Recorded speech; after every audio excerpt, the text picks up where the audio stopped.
Welcome friends, in this video let's discuss about Basel Convention on control of transboundary movement of hazardous waste and their disposal. This Basel Convention is an international treaty.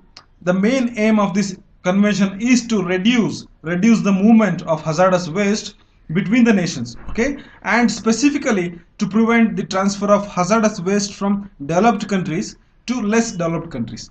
So here this convention reduces the movement of, that is the transboundary movement of hazardous waste from one country to another, specifically the movement of waste from developed countries to the less developed countries. And main important thing is here is that it does not cover the movement of radioactive waste. Radioactive waste is outside the ambit of this Basel Convention. It was adopted in 1989 and came into force on 1992. There are 182 parties to the convention, including the European Union countries, and Haiti and the United States have signed the convention but not ratified it, so they are not the parties to the convention. So the adoption of this convention has a history. There are several incidents in 1970s and 80s where, because of the strict environmental legislation and regulation in the developed countries, which made the possessors of hazardous waste to recycle this waste and dispose in a safe manner. So since this recycling and disposal in a safe manner involves huge capital and money, so they simply transported this hazardous waste into developing and least developed countries to escape the financial burden. So these developed countries, various corporations and organizations transported the hazardous waste from that country to least developed countries because the regulation is very lax here. There is no regulation for the hazardous waste in the developing countries and least developed countries. So they simply transported their waste to the least developed countries. So this is the thing here. And two incidents which led to the convention was, one incident is that of Khian Sea waste disposal incident.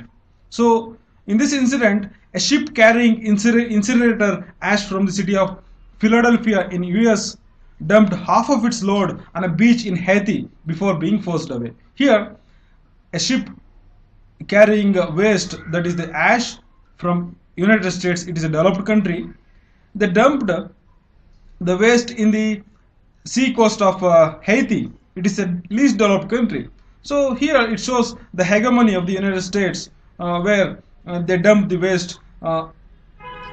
their waste in the least developed countries. And in 1988, cocoa case, in which 5 ships transported 8,000 barrels of hazardous waste from developed country, that is Italy, to small town Cocoa in Nigeria, developing country. In exchange, here irony is that this organization which carries hazardous waste from Italy, they leased a land from a farmer in Nigeria, and they pay $100 rent each month to dump the waste from Italy in his farmland.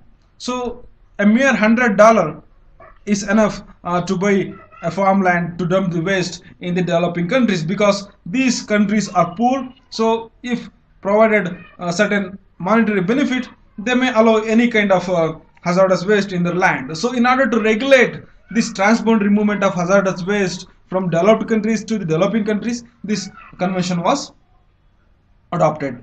And these practices have made various environmental activists termed this practice as toxic colonialism, because they transport toxic waste from their country to colonial countries, neo-colonial countries. So the main objective of this convention is to protect human health and environment against the adverse effect of hazardous waste.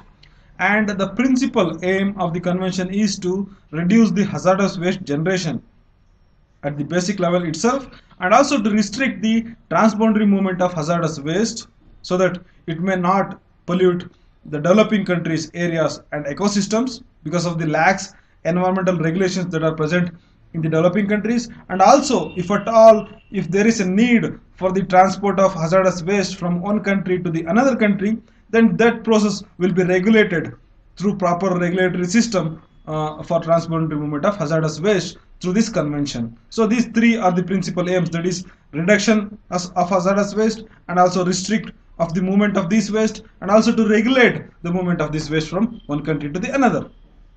Under the convention, it has various annexes. Under this annex, they list various hazardous waste. Okay, accordingly they are regulated during their interstate transportation. Here the convention has two annexes, annex 1 and annex 2. Under annex 1, hazardous waste are included. Various hazardous wastes are listed under the annex 1, and the importance is given accordingly, okay, to this waste while regulating. And annex 2 include second class of waste called other waste. This includes household waste. So there are two annexes, one related to hazardous waste and other related to household waste.